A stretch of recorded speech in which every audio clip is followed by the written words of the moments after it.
Side से okay बोलो। सही है, सही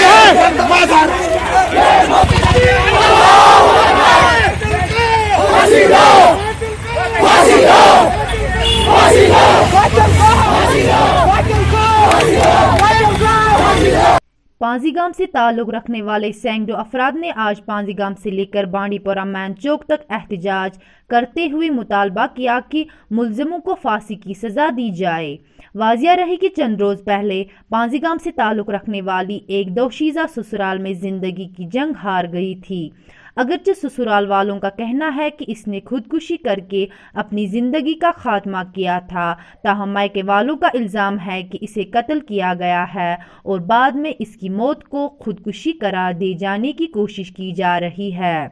मायके वालों ने यह भी इल्ज़ाम लगाया था कि दोशीज़ा को ससुराल वाले कई सालों से मुख्तलिफ तरीकों से सता रहे थे। हालांकि पुलिस मरकूज़ा खातून के शौहर और इसके ससुर को हिरासत में ले चुकी है, ताहम इस वाक़े के खिलाफ अवामी, सियासी और दीगर हलकों से ताल्लुक़ रखने वाले लोगों ने मुल्जिमों के खिलाफ सख्त से सख्त कार्रवाई करने का मुतालबा किया।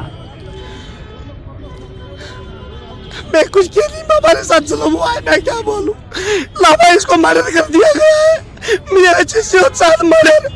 यहाँ से मिसेस ओस मकान क्यों मकान भी दिया था, हम रेडी थे मकान देने के लिए, सबको पता है। उस डीलर को भी उसने हमें परसों ही चेक वापस दे दिए हैं। 10 दिन पहले, 10 दिन नहीं ज़्यादा टाइम हुआ था, उसने हमें चेक्स वापस दे दिए थे क्योंकि उसके पास अवेलेबल नहीं हुआ था 50 लाख में 2 स्टोरीज वाला मकान।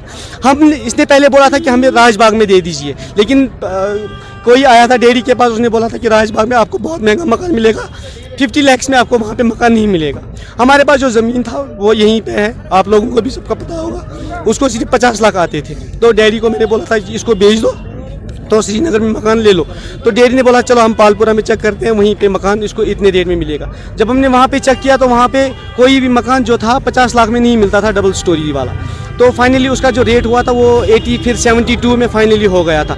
तो डेयरी ने हमारे इस जो ये जीजू था इसको बोल दिया कि ऐसे है, मैं इतना, वो खुद आया था मकान देखने के लिए, खुद आया था। तो उसने बोला कि हमारे पास इतने पैसे अवेलेबल नहीं हो सकते हैं, हमारे पास 50 लाख ही है, जो हम वो भी जब हमें ज़मीन बेचना होगा उसके बाद हम ये कर सकेंगे। लेकिन जो डीलर था उसने बोला 50 लाख में ऐसा कोई मकान नहीं मिलेगा। तो फिर उसने हमें बोला कि जो आपने हमें पैसे दिए हैं इन एडवांस में वो आप वापस ले लीजिए। उसकी चेक्स हमारे पास है जो मैंने आपको पहले ही प्रेजेंट किए। ये गरीब बाप की लड़की थी, इसने सुनने में आया कि उसने तमाम फॉर्मेलिटी जो जहेज के तौर तरीके से थे वो उन्होंने कंप्लीट किए हैं। लास्ट जो डिमांड थी मकान की डिमांड, और मेरे हाथ में इस वक्त चेक भी है लगभग 10 लाख और कितना है 40 लाख चेक है। ये इसके बाप ने दराल को दिया है। सौदा हुआ तय 75 लाख का, वो 75 लाख कीमत कर रहा था उस मकान का, लेकिन उसके बाप ने कहा मेरे पास सिर्फ 50 लाख है, इसके अलावा मेरे पास नहीं है। ये लास्ट स्टेप था। और इसकी लड़की घर में थी, उसकी डिलीवरी हुई थी लगभग 1 साल, वहाँ 2.5 साल थे वो घर में। फिर उन्होंने उनको इनवाइट किया, लड़की तो यहाँ आप उसको ले जाइए, दावत भी दी, सब कुछ किया, जो भी फॉर्मेलिटी थी वो उन्होंने पूरी